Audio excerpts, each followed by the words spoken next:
আপনাদের এত বালের সম্মান, আপনাদেরকে না মানুষ এখন দোচে না, একদমই পাবলিক দোচে না আপনাদের মতো এরকম শুয়োরের বাচ্চা, এই ধরনের শুয়োরের বাচ্চা পৃথিবীর কোনো দেশের সেনাবাহিনী নাই। আপনারা সম্মান নিয়ে বাঁচেন, আপনাদের কিসের বালের সম্মান? আপনারা ঘুষ খান, এখন ধান্দাবাজি করেন, রাষ্ট্রের টাকা মারেন। আপনারা বালাইসা ওইদিকে এই কি বলে নারায়ণগঞ্জে, রূপগঞ্জে, ওইদিকে সাভারে, এইদিকে ঢাকার অর্ধেকটা আপনারা দখল করে এখানে বসে আছেন। আপনারা শুধু খাওয়া ধান্দাবাজি ছাড়ার কোনো, আপনাদের এত টাকা পয়সা আসে কোত্থেকে? এক একজন বিশাল জমিদার হয়ে যায়, একজন কর্নেল, একজন মেজর, ব্রিগেডিয়ার, সব ধান্দাবাজি। আপনারা এখন আর খুব ভালো জায়গা শেপে নাই। আপনারা এখন ঘুষ খান, ধান্দাবাজি করেন, মানুষ গুম করেন, খুন করেন, রাষ্ট্রের বিরুদ্ধে কাজ করেন। আপনাদের কিসের বালের আপনাদের অফিসার আপনার এই ক্যান্টনমেন্টের ভিতরে গুম হয়ে থাকে। আপনার কি বালের বাহিনী হয়েছিল? আপনাদের দোচে নাকি মানুষ এখন? দোচে আপনারা? কেউ দোচে না আপনাদেরকে। এত বাল সম্মানিত কোনো কিছু বাল হয়ে যান নাই, যা আপনাদের সম্মানহানি হয়ে যাচ্ছে এটা দিয়ে। আপনারা এক বালা আনছেন ওই বিডিআরের উপরে সব দোষ দিয়া আপনারা আর্মির সম্মান খোঁজেন। বিডিআররা আপনারা মারছে নাকি? পিছন দিয়া মারছে বিডিআররা আপনাদেরকে? সেনাবাহিনীরা মারছে পিছন দিয়া?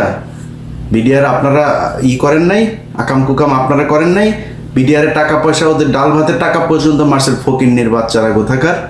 তোরা কিসের সোভার ক্লাস রে? কিসের সুপিরিয়র তোরা? ফকিন্নি তোরা। দেশের চাল ডাল পর্যন্ত, পাবলিকের চাল ডালের টাকা বিডিআরের এই সৈনিকরা, গরিব মানুষেরা এগুলি করছে, তাদের 100 টাকা 200 টাকা পর্যন্ত তোরা মেরে দিছিস। ফকিন্নির বাচ্চারা আসে যায় না ভাব মারাইতে, তুই তোর সেই ইয়েটাও তো নাই, বিডিআরের সমান সম্মানও তোর নাই। তুই আসিস এই জায়গায় ভাব মারায় তোর সম্মান মারাইতে আসিস। কিসের সম্মান? তোরা ভোট চুরি করিস, ভোট চুরির সাথে জড়িত তোদের সেনাবাহিনী। সারা দেশে এখন যত অপকর্ম আকাম কুকাম হচ্ছে সব তোরা করাচ্ছিস। বিএনপির যেই শ্রেণীটা চাঁদাবাজ, সেই শ্রেণীটাকে তোরা সব জায়গায় শেল্টার দিচ্ছিস। আর ভালো যারা বিএনপির ভালো নেতা, ত্যাগী নেতা যারা আছে, তাদেরকে তোরা বিরুদ্ধে কাজ করছিস, আর চাঁদাবাজদেরকে তোরা শেল্টার দিস। তোরা দেশে থাকা অবস্থা তোরা ম্যাজিস্ট্রেসি পাওয়ার নিয়ে আসিস। দেশে চাঁদাবাজি হয় কেমনে? কে করে আমার জানার দরকার নাই। এনসিপি করে, বিএনপি করে, জামাত করে, আমার জানার দরকার নেই। কে করে, যে করে, তোর কেউ না করছে ধরতে, তোরা ধরছিস না।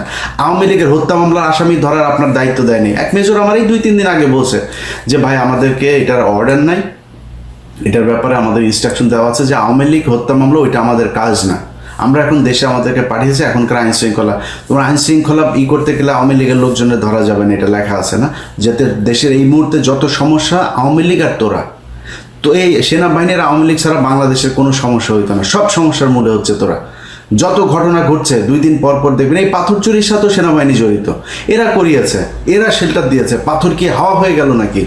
এটা কি 1 গ্লাস পানি নিয়ে চুরি হয়ে গেল, হাতের ঘড়ি চুরি হয়ে গেল? এটা কি একদিন সময় লেগেছে নাকি? কোথায় ছিলেন আপনার গোয়েন্দা সংস্থা বাল ফালায়? কোথায় থাকেন আপনারা? এই হচ্ছে আমার দেশের সেনাবাহিনীর অবস্থা। একজন মেজরের স্ত্রী ক্যান্টনমেন্টের ভেতরে থেকে সে রক্ষা পায় নাই, তারা ধর্ষণ করে। এই সেনাবাহিনীতে আমরা কি করব?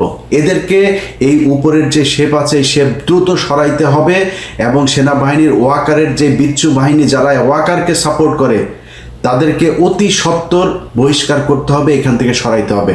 না যদি সরাই, সেনাবাহিনীর এগুলো যত আসবে একটা একটা করে সব কিছু ছেড়ে দেব। আপনাদের কোনো সম্মান নাই। আপনারা বালের বাহিনী, এই বাল বাহিনী দিয়ে এই দেশের কোনো উপকারে আসে নাই, আসবেও নাই। এই দেশের মানুষ রক্ত দিয়ে তারপরে স্বাধীনতা এনেছে, আপনারা কিছু করেননি। যেদিন 5 তারিখ আমার স্বাধীনতা দিবস, বিজয় দিবস, ওই বিজয় দিবসের সকালেও তোদের সেনাবাহিনী গুলি করেছে মানুষের উপরে, এই মোহাম্মদপুরে।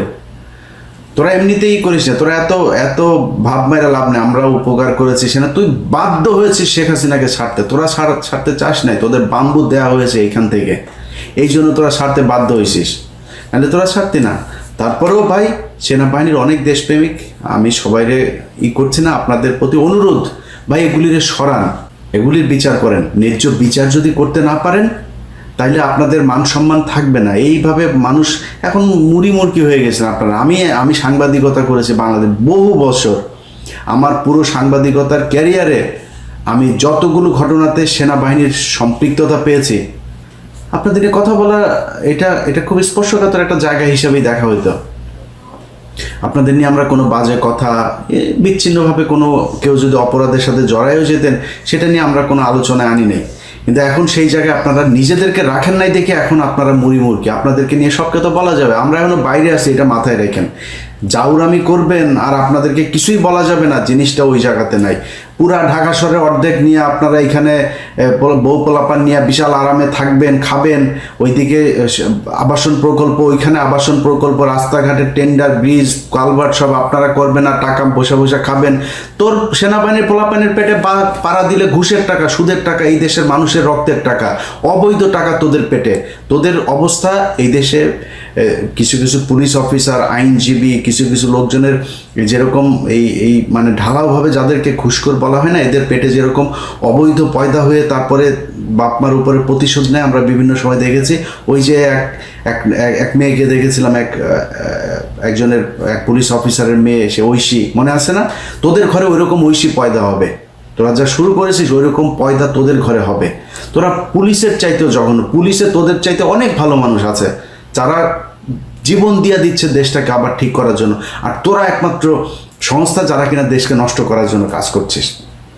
অতএব আপনাদের কাছে অনুরোধ থাকবে, ভাই আসলে যদি দেশটার ভালো চান তাইলে দেশের মানুষের পাশে দাঁড়ান। এই চাউরামি এগুলি বন্ধ করে ভালো হইতে হবে, তাইলে গর্বের সেনাবাহিনী হইতে পারবেন। সবাই ভালো থাকেন, আল্লাহ হাফেজ।